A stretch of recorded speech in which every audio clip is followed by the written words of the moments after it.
12 years of marriage. 12 years of loyalty. And in a single moment, I lost everything. I came home early, hoping to surprise my wife. But instead, I was the one who got surprised. She didn't just betray me, she humiliated me. Took my money. Took my dignity. And walked away like I was nothing. But here's the thing. I don't forget. And I sure as hell don't forgive. This is the story of how I took everything back, piece by piece. The engine of his old pickup rumbled to a stop as Logan Hayes pulled into the driveway of his modest suburban home. A rare flicker of contentment crossed his face, a stark contrast to the grease-stained hands gripping the wheel. He had managed to slip out of work early, a small victory in an otherwise exhausting routine. Today wasn't just any day, it was Valentine's Day. Reaching across the seat, he grabbed a bouquet of simple carnations, the kind he knew Anna liked. They weren't extravagant, but they carried meaning, memories of their early years, when love wasn't measured in expensive gifts but in thoughtful gestures. With a deep breath, he stepped out into the crisp February air, anticipation tightening in his chest. As he approached the front door, something made him pause. Laughter, low, rich, and unmistakably male, drifted from inside, mingling with the softer melody of Anna's voice. Logan's grip on the flowers tightened. He wasn't expecting company. Had she mentioned someone coming over? His mind raced through possibilities, but something in his gut whispered that this wasn't the kind of laughter exchanged over friendly conversation. His instincts had never failed him before. Years of working as a mechanic had sharpened his ability to sense when something was off, whether it was an engine misfire or, apparently, something much worse. He hesitated for only a moment before sliding the key into the lock. The door creaked open, and the laughter grew louder. Stepping inside, Logan followed the sound, each footstep heavier than the last. When he turned the corner into the living room, the sight before him made his stomach drop. Anna, his wife of 12 years, was wrapped in the arms of a man he had never seen before. The stranger was polished, put together, a sharp contrast to Logan's oil-streaked work uniform. His crisp, tailored suit, the expensive watch on his wrist, the confident ease with which he held her, it all made Logan acutely aware of the grease under his nails and the scent of gasoline still clinging to his clothes. The man didn't pull away. If anything, he held her closer, as if staking his claim. Logan barely registered the bouquet slipping from his fingers, petals scattering across the floor like remnants of something already broken. The stranger smirked, the kind of smirk that sent blood roaring in Logan's ears. "You must be the husband," the man said, voice smooth and unbothered. "I'm Dr. Eric Vaughn." The name rang a bell. The new doctor at the hospital where Anna worked. She had mentioned him in passing, his name tossed into casual conversations, but never with anything that hinted at this. Logan turned to Anna, waiting, hoping, for some kind of explanation, some sign that this was all a misunderstanding. But she didn't look guilty. She didn't even look surprised. "Logan," she said, her voice steady. "Eric and we've been together for a while." A while. The words hit like a punch to the gut. "How long?" His own voice sounded foreign to him. She hesitated, but only for a second. 3 years. 3 years. Half their marriage. The weight of it crushed him, suffocating in its finality. While he had been working overtime, coming home exhausted, thinking they were just in a rough patch, she had already left. He just hadn't realized it yet. Eric turned to her then, offering an elaborate bouquet of imported flowers, the kind Logan could never afford. He kissed her, right there in front of him, as if Logan were nothing more than a passing inconvenience. "Pack your bags, darling," Eric said smoothly. "It's time to leave this behind." Logan clenched his fists, feeling the heat rise in his chest, the anger threatening to consume him. But even in his rage, there was clarity. He wouldn't beg. He wouldn't give them the satisfaction of watching him break. His voice was low, firm.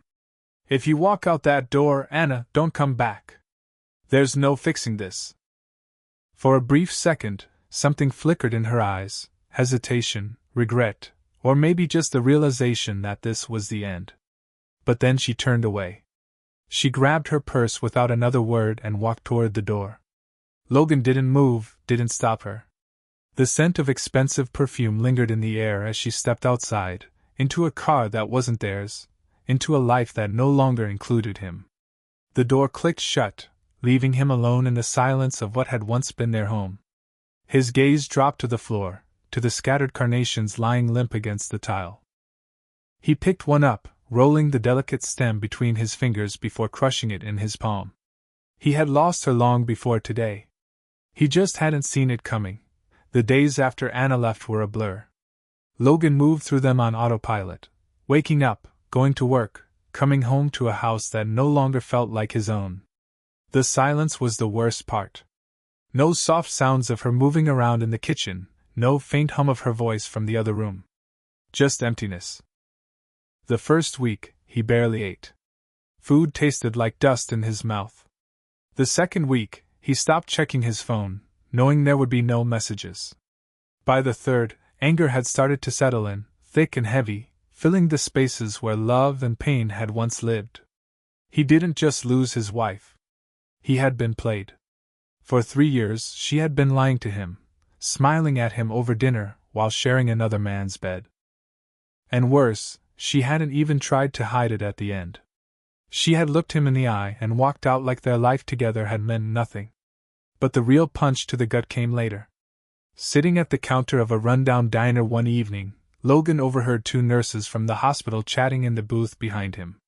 He hadn't meant to listen, hadn't wanted to, but the moment he heard Anna's name, his body went rigid. Finally left that grease monkey husband of hers, one of them was saying with a laugh. Took her long enough. Everyone knew about her and Dr. Vaughn. Logan's grip on his coffee mug tightened.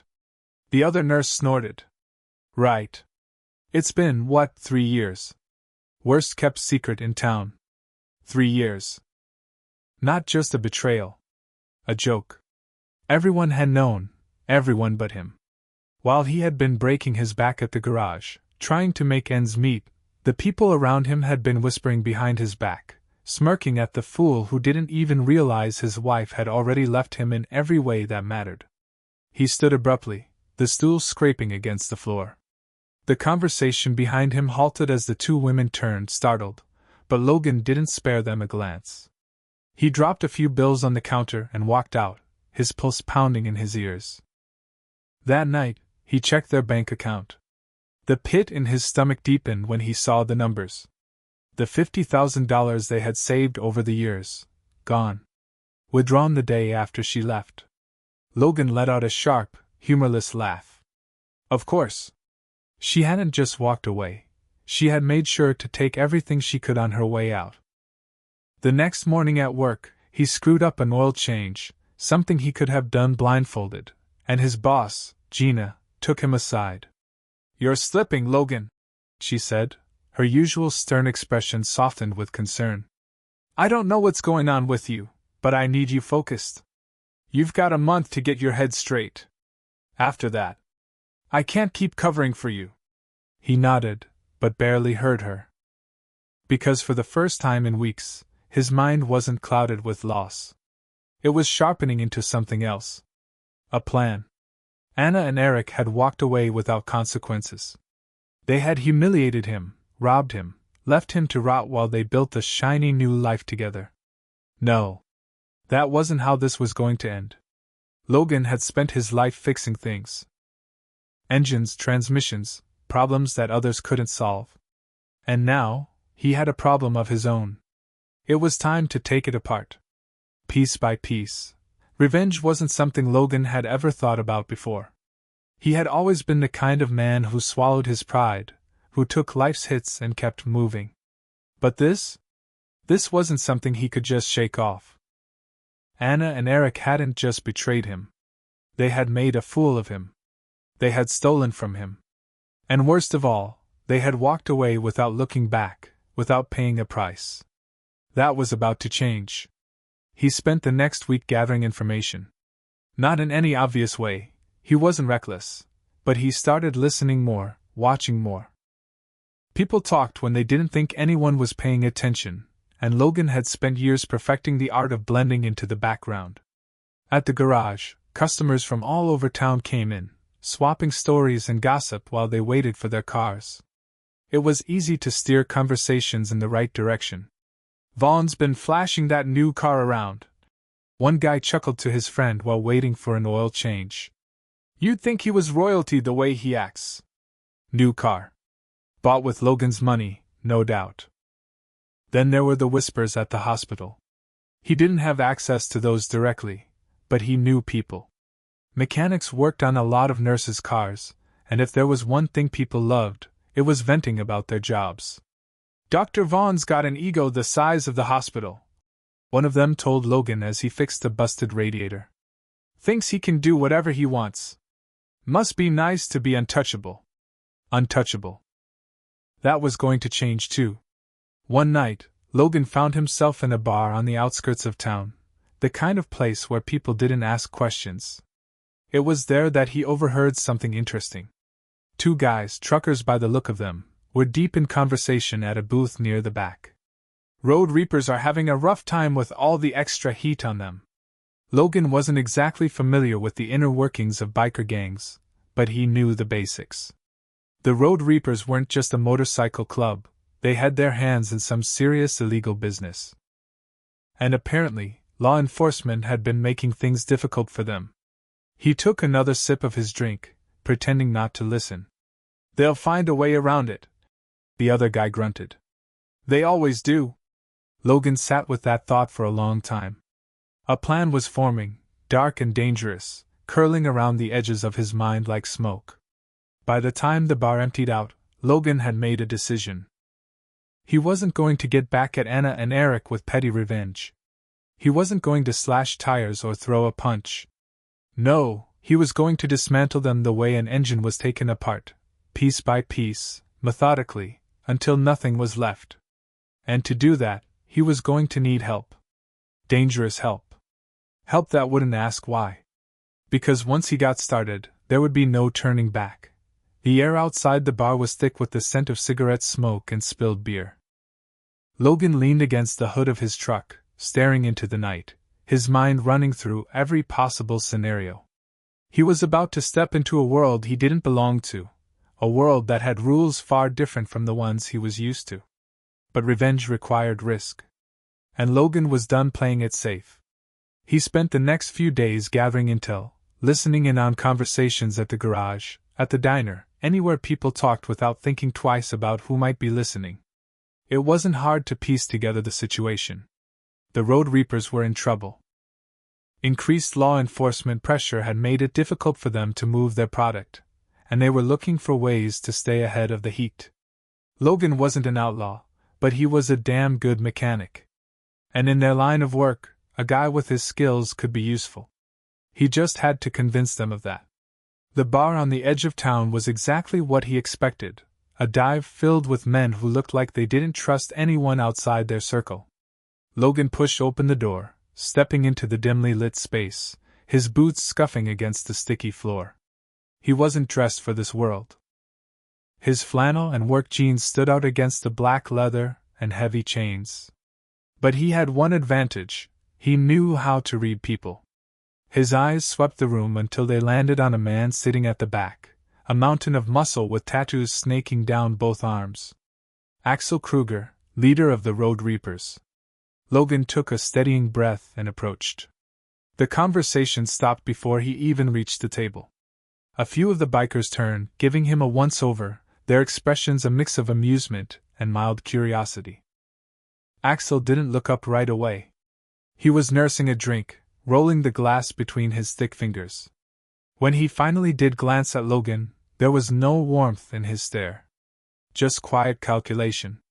Logan didn't wait for an invitation. He pulled out a chair and sat down across from him. "I hear you've been having trouble with transportation," Logan said casually, keeping his tone even. Axel raised an eyebrow. "And you are?" "Logan Hayes. Mechanic." He leaned forward, lowering his voice slightly. "A damn good one.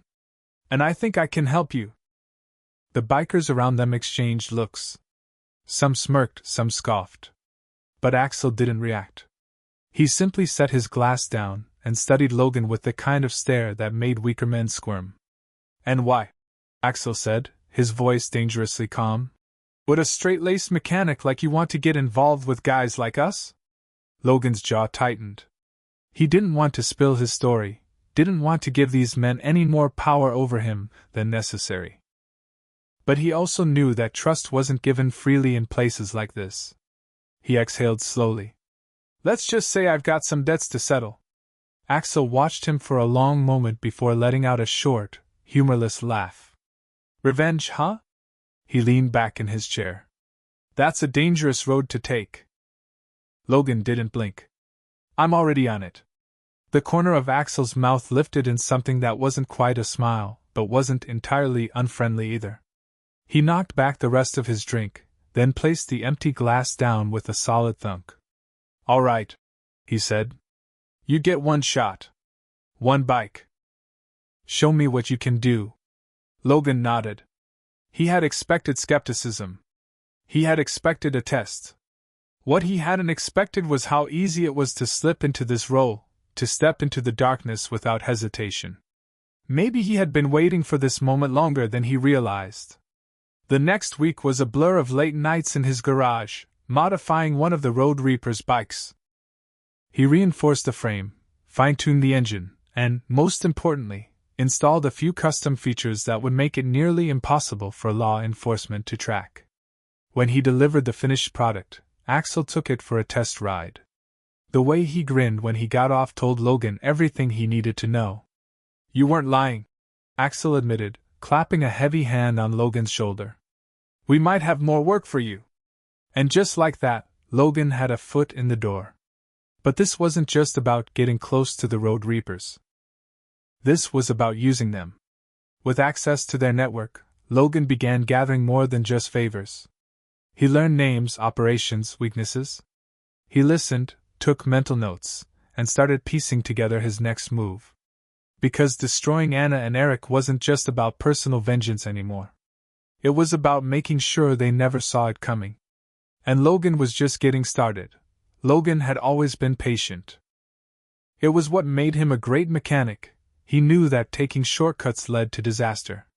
Every engine had a rhythm, every machine a weakness. People weren't much different.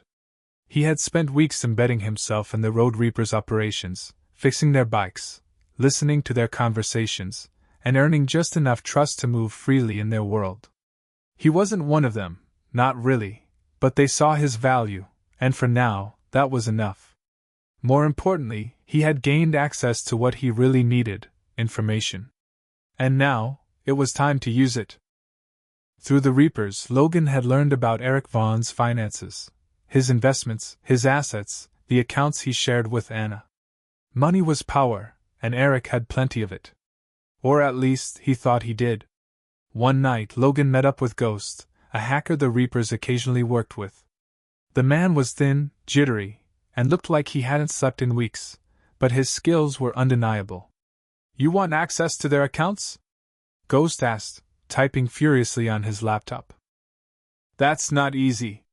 Logan slid a thick envelope across the table. "I don't need full access. Just enough to make it look like something's off." Ghost raised an eyebrow but didn't argue. A few hours later, Logan had what he needed, evidence of suspicious activity on Eric's accounts. Enough to make the banks freeze them while they conducted an investigation. Step 1 complete. Step 2 involved planting something far more dangerous. Logan had learned that Eric was meticulous about his reputation. The hospital saw him as a golden boy, successful, charming, untouchable. But Logan also knew that the Road Reapers weren't the only ones involved in illegal business in this town. And thanks to his new connections, Logan had acquired something that would turn Eric's life upside down. A package. Small, but damning. One night, while Eric and Anna were out, Logan slipped onto their property, moving through the shadows with a precision he hadn't realized he possessed. The security system was state-of-the-art, but he had planned for that too.